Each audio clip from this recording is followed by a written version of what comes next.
And also, guess what? That's contact boundary.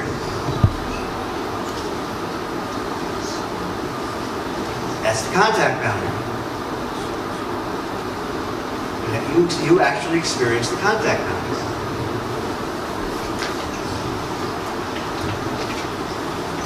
Let me see how much I can cross out and throw away.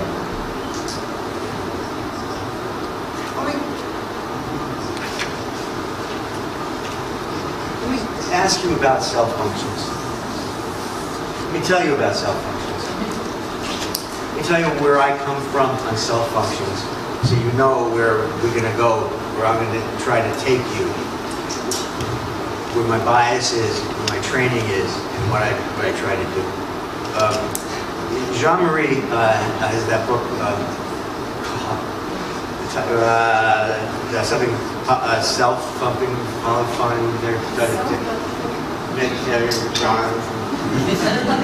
I don't remember the titles of books. I didn't remember the title of this workshop. You know the book? John. He translated. You know it in Russian?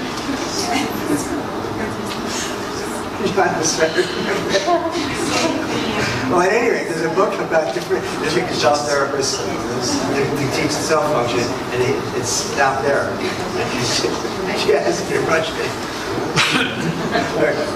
It's serious. Right. So we're all asked to write about our things about self, how we teach it. Now, I consider Pearl's, Efferland, and Goodman as the theory of reference for Gestalt therapy. I don't consider it the only version, the catechism, the Bible of Gestalt therapy, but it sets the groundwork for understanding Gestalt therapy. And that's how I teach Gestalt therapy, from the beginning with Pearl's, Efferland, and Goodman, and then taking it into the present. But beginning there because I think it was a fine beginning. So self-functioning as it's described there. So that's where that's the basis for what I call the relational function of self, which is a new idea. So when I'm introducing the new idea of relational function, it's going to be in the context of the self-functions of Pearl's, Efferland, and Goodman. Now, are you familiar with that model? Have you studied that? Anybody really not? I'll go over it a little bit so I can connect it. And also when I go over it, you're going to hear my version of it, because it's not. I do not. It's a hermeneutic. You know what I mean by that? Because when we read it today, we ought to read it with 21st century eyes, because the world changed in 65 years.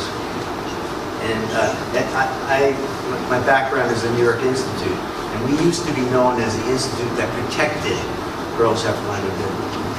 We protected it, and we got a bad reputation about that. But that hasn't been so for a long time. We don't protect it. We base our work on it.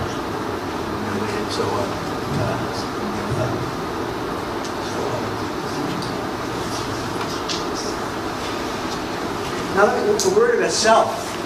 Talk to me about self. In a way, self doesn't exist. All we're talking about, really, is a way of talking about experiencing. Let me begin by assuming that experience exists. That's arguable, but let's say that, because if we get down that argument, we're going to go nowhere. Help. But experience exists. Again, to the first experiment, you began with experiencing. And actually, you were moving through self-functioning. And when I invited you to get a sense of whether or not you could recognize the other, I was inviting you experimentally, as an experiment for me too, to see whether this worked, to notice whether or not you could engage relational function, which would be that EYE, in self-functioning. I'm trying to think about the language. Alvin, whatever it is in Czech, whatever it is. Russian, whatever it is, in Spanish, that could see, spot the other.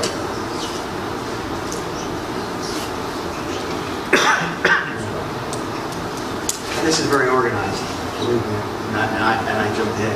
So let's see what we do. So okay, prose eponyme Goodman is a dramatic text. It's an arrogant text. Right. It's whether the arrogance came from Goodman or Pearl, they could have a contest. Again, it really is amazing. Experience occurs at the boundary of the organism environment. Bang! No question. You got it. And then, and experience is the function of the boundary. Any question about that? Right. You've had it. Take no prisoners. And then, agnostic boundary, essentially the organ of a particular relation, of organism and the environment. Bang. Okay. So far, so good. No more explanations.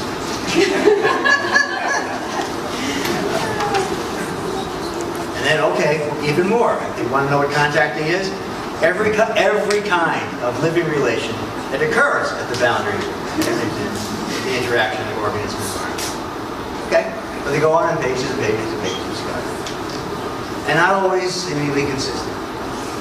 But I learned this from Richard Kitzler, and at the same time, Visitor from back in the, whenever, both of them believed, and both of them, that there was not a single mistake, not a single error in the book.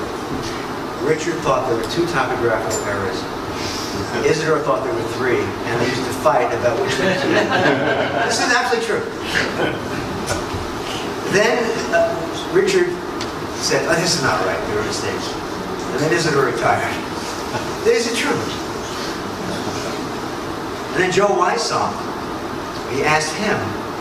He denied, he said there were errors everywhere, and he fixed it in his version of it. And I asked him about it. He said, you all don't know what the absolutely original version is. I have it and nobody can see it. And this is true.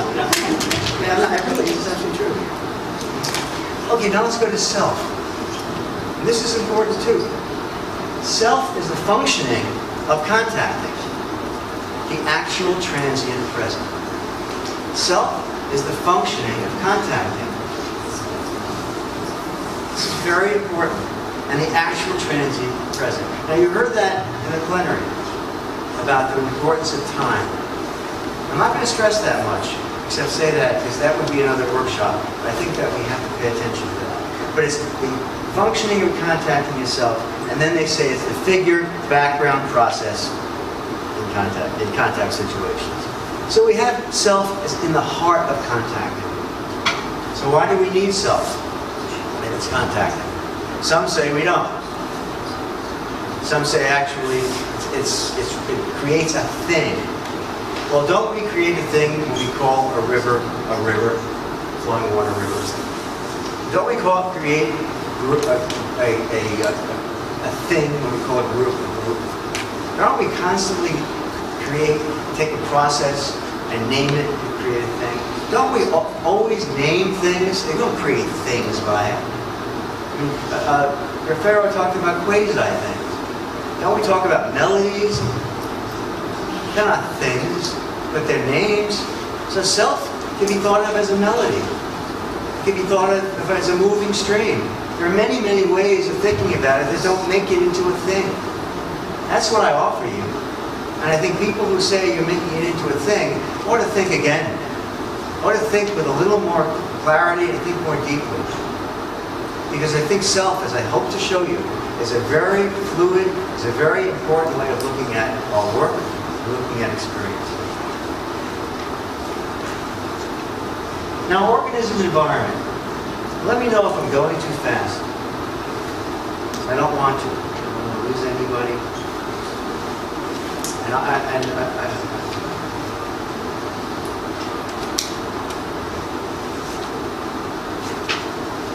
I want to reconsider, not change the environment. Now, to my reading and understanding of gestalt therapy, as it's usually spoken of. Organism environment is an emphasis on the natural science aspect of organism environment. What I mean by that is the stressing of the biophysical process of contact.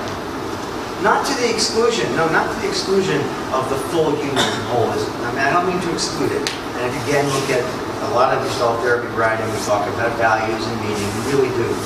And even in relational-phenomenology, I'm not dismissing that. But what I am going to say is that when we talk about environment and the social world and things like that, and we're using only environment, we haven't really taken advantage of all that we can take advantage of if we open up the word environment. And by opening it up, I want to consider other ways of looking at environment. And I found philosophy to look at environment. And for example, I take as a bridge Kurt Goldstein. Now he was, you may know that he was an important influence on gestalt therapy, the theory of the organism. He was a gestalt theoretical biologist, influenced Pearls. Now he made a very important point, organism environment, that we should never lose the fact that that organism environment process occurs in the world of meaning. Okay, that I don't think we lose it necessarily when we talk about organism environment. And John Dewey was an American philosopher, American pragmatist, and the influence of American pragmatism on gestalt therapy is stressed by some, but not necessarily stressed by enough people. Not understood enough. But it's absolutely critically important. And if you look at the background for that, Paul Goodman studied at the University of Chicago, and the American pragmatists were very hot, very active at the University of Chicago. And John Dewey spoke of organism environment, but he also spoke about the environment in terms of what we call the human plane. And I like to think about taking gestalt therapy and looking at it in terms of the human plane. P-L-A-N-E, the human plane. Plane. And by plane, is the landscape. To take it more humanly. So when I think about environment, we think, in Goodman will talk about an animal freely ranging is a phrase, thinking of us in a forest, thinking of us, there are all kinds of references to that, an emphasis on our eating, emphasis on nourishment, the organism taking care of itself, air and breathing. This is all great. We need this. But when we think about the human plane, we're also thinking about taking care of ourselves with one another, taking care of ourselves with literature and art. It's there in the theory already, but I want to expand it. And we can expand it in the relational dimension, I think, by adding something like the human plane. And think of it in terms of humanity. Now specifically, think about this conference. Think about how much we're talking about the suffering other. Think about how much we have specific respect for the other here. And I don't just mean here, almost everywhere I look now in gestalt therapy, there's an openness to the other. Not in terms of an object to be aggressed towards, but an object, but as something to be met, but as a person to be met. Now what I'm suggesting, it's yes in our original model, yes in how gestalt therapy is understood and taught. I'm offering more expansive ways of treating. I'm taking some of the ideas, similar ideas, not as thoughtful as philosophers, because I'm an amateur philosopher, but some of those ideas and pushing them here by going to phenomenology. Because phenomenology paid attention to the human plane. And gestalt therapy pays attention to experience.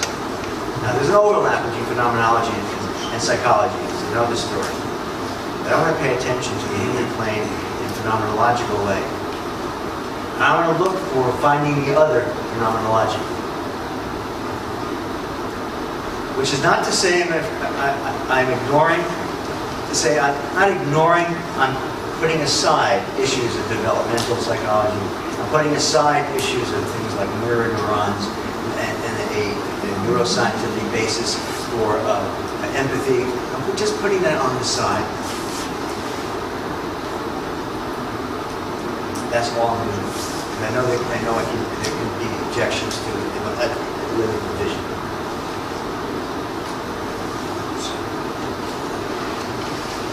I stapled this so I wouldn't, and the papers all over the place, and the staples didn't work.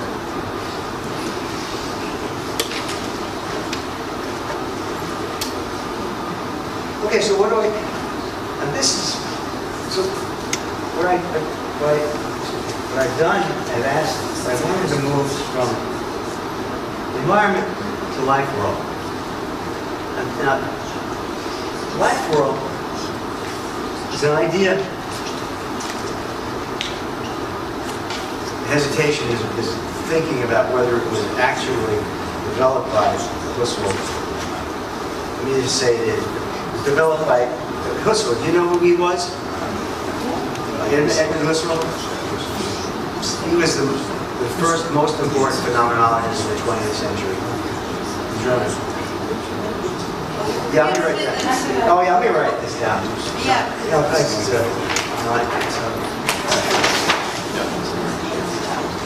Did I erase his dates? No, I have his dates. Right. Edmund.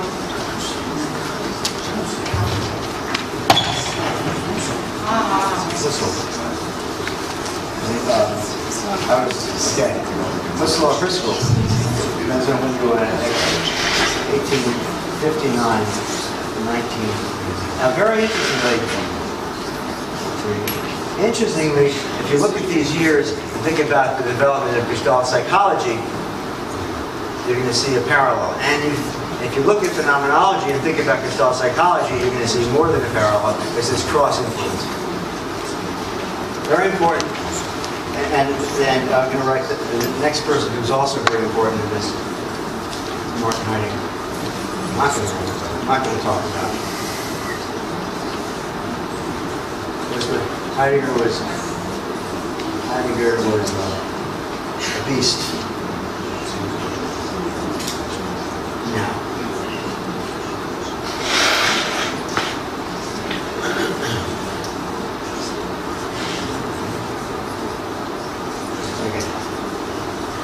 in terms of developing the whole notion of life world and what Heidegger called world, these are two of the most important phenomenologists and philosophers of the 20th century. And Heidegger lived in 1889, 1976, 1859, 1938. And I guess the other person I must reference, you've heard his name, which is very important, and very influential here, is Merleau-Ponty. I don't have his name. Merleau.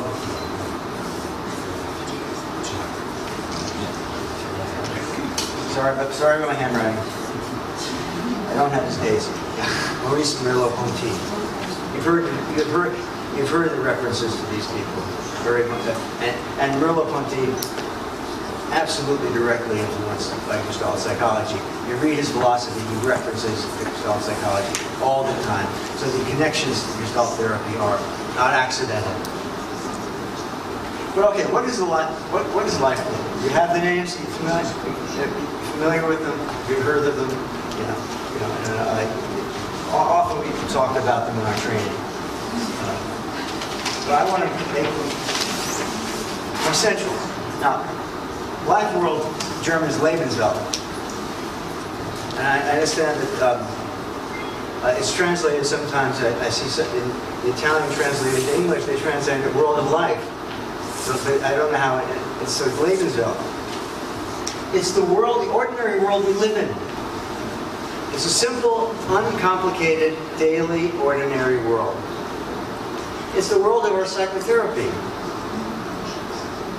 It's not complicated. How does he describe it? Let me tell you. It's the world we're living in together. It was here before us. It's the world we're born into.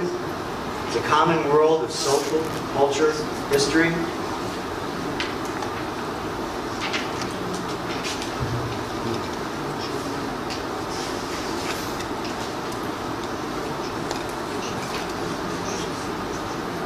How simple is it? Yeah. The important thing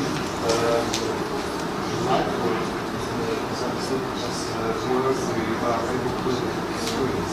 The world we're experiencing, yeah, it's a world we can experience that influences us and we influence.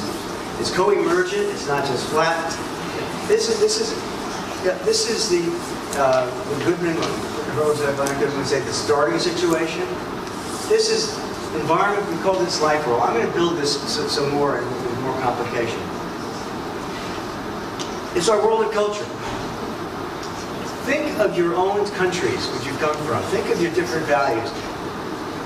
Think for a second. Consider. Consider home. Consider where you came from.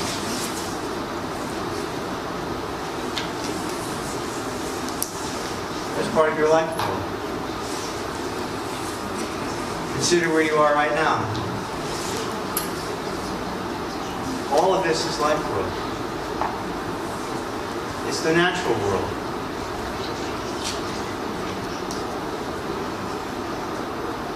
It's the world right now. But it's also the world that you can reflect upon.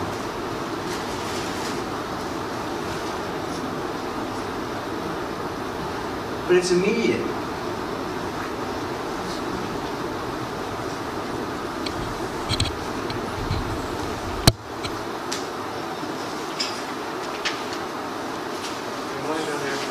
Yeah.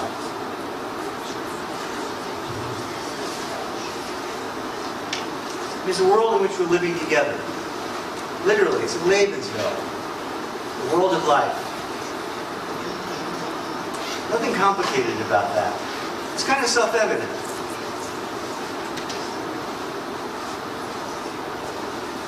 But I want to complicate it. I did that a little bit. Later on in Husserl's work, he introduced the notion of time as we have in our work. Can you sort of withdraw a minute into your own sense of yourself?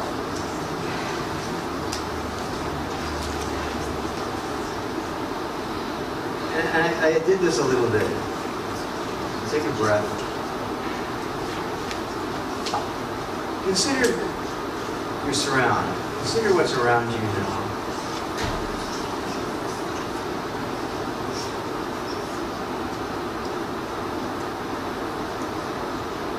Consider Sicily.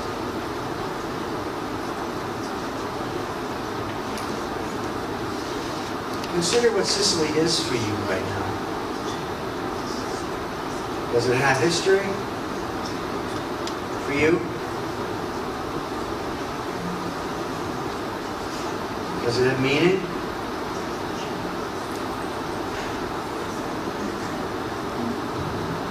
Can you include your own culture in that?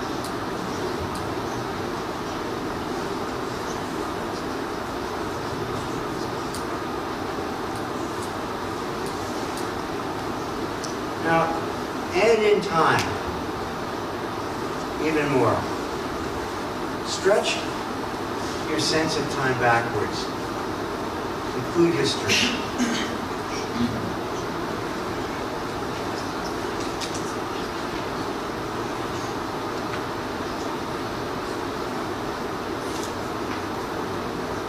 And then, can you bring it into the present?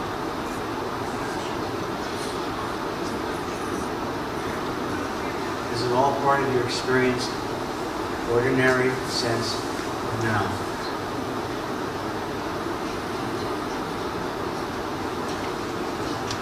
We look forward.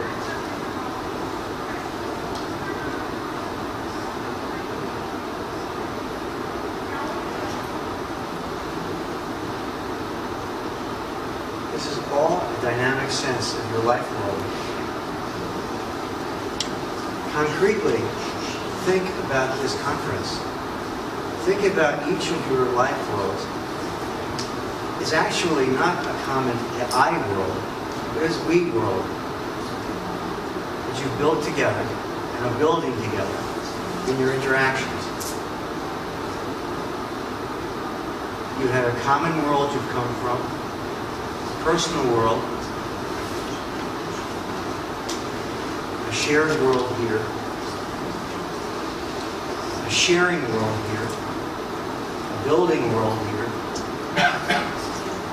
All of this is on the surface and accessible. No magic here.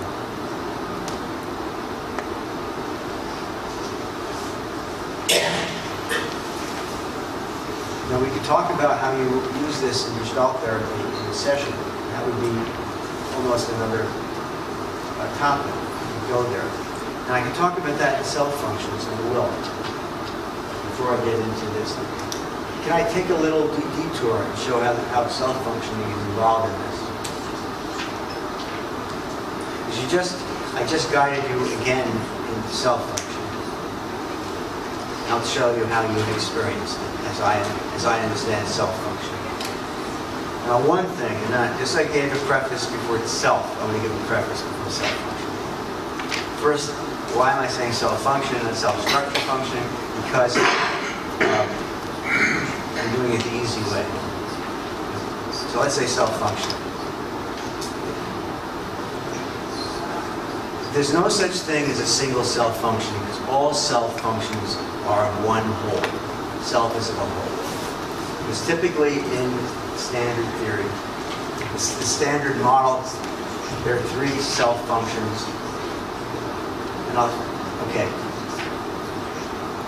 My pause is because I'm about to say something in English. I've been speaking in English, but I'm about to say gestalt theory in English. Id, ego, personality function. Now, the reason there is because I know that as translated, each of these three are very different. Id functioning is das S, what are they? Oh, it's German.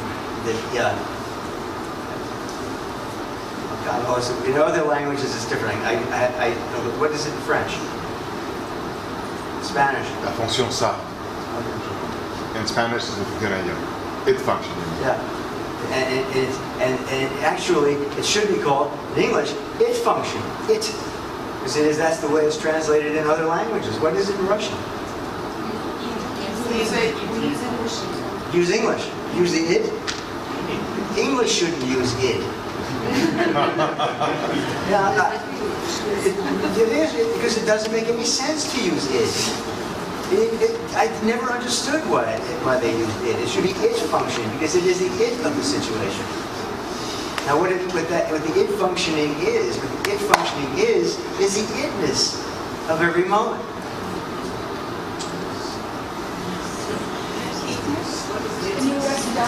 Take a second. Yeah. It's about functioning. Yeah. You just put it in any language you want.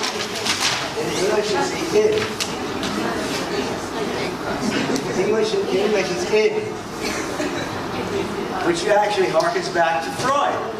Yeah. But you know, that opens a can of worms, because I don't think they meant that.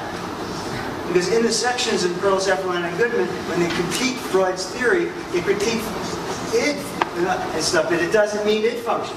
Id, or as S, German, or whatever, you know, as, right, id function. And it's the id of the situation. Take a second. You hear the sounds? Let your eyes see the colors of the room.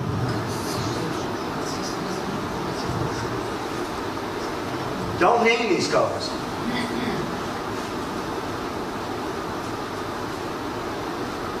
Get the colors? Now identify these colors. You see red? Now that was a transition from the raw sense of the itness of the room, of your sense, to your identifying it as red. Your identifying it was what, in Pearl, Sefferman, and Goodman, is called ego function. You're identifying it. It's the active I saying, that's gold, that's red. And it's complicated philosophically, but leave that alone. So you go from it function to ego function. Remember, these are self-functions.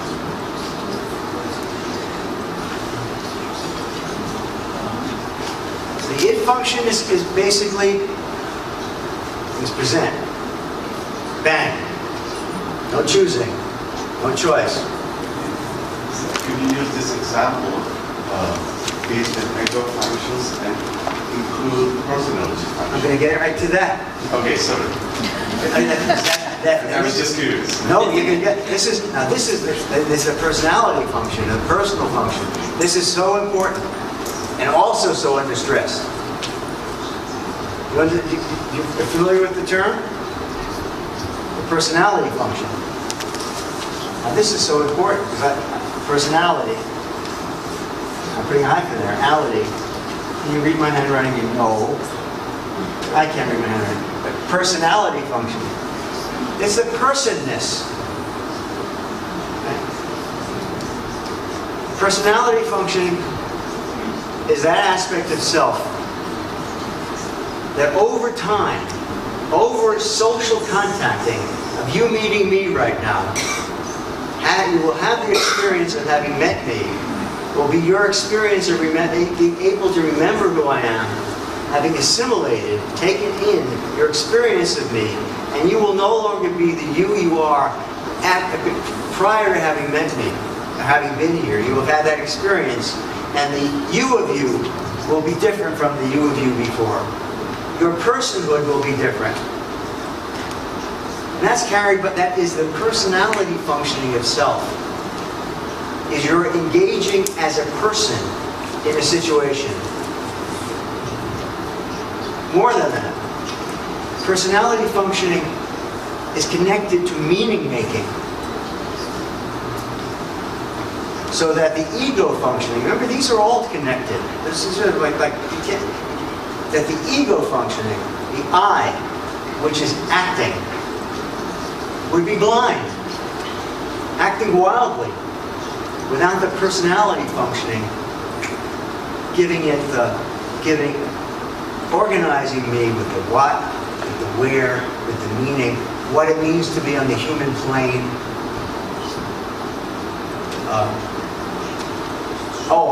I remember I like to sit on that kind of a chair, so I don't have to do the same thing again and again.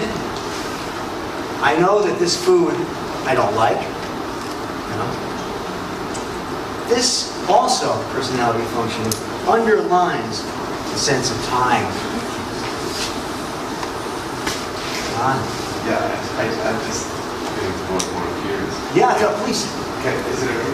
Yeah, please, of course. I just use this simple exercise you did with us. Yeah. So I'm sensing this colors of this room. So each function is this figure. Then I name the color. Yeah. So I switch or I move to ego function. Yes. And then I'm curious about the personality. Yes. So Yes. is it like that when I see, for example, a brown ball, so all the memories that I Yeah. have for a brown color, Yeah. and how I'm changed by this experience Yeah. of seeing the Yeah. world? And as it all comes forward. Okay. Yeah. And then that goes into life What work. kind of meaning? Yeah. Yeah. So they all, So this is the move to personality. yes, they all come forward and spontaneous, or not, or not. You think, do I, you know, right. Okay, thank you. Now, too often I hear, you can ask a question? Yes, Please. but then I read that the ego function searches for the for names and personality, for the memories. Yeah. To identify. Yeah, right. So you can say that's memory. Yes. Yeah. There's so many ways of adding to this in different ways. Now I'm giving kind of the big outline. And again, the other thing about this is that there's soft categories. Things can flip around. You know, it's not tight. Oh, this is this is this, because they come together a little bit.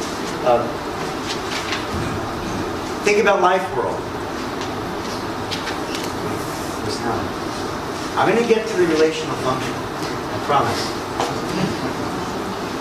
And I'm going to give a clinical example, I promise.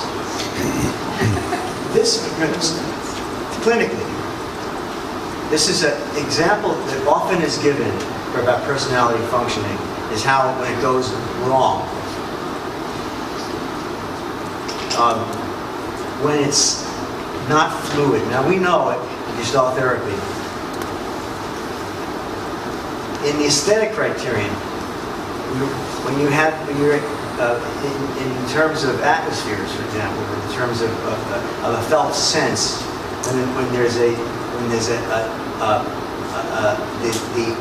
aesthetic of aesthetic of contacting, of the flow of the figure ground forming, somehow gets stiff, somehow loses a luster. You see something is happening that doesn't. It's like it falls to the ground in the figure ground forming, or some shape doesn't really flow right. Some edge that doesn't feel just right. We identify that as something of interest, something to look at more closely. So in our model, I think of it that we fundamentally pay attention to getting things going, moving along. When things just don't move along, we pay attention to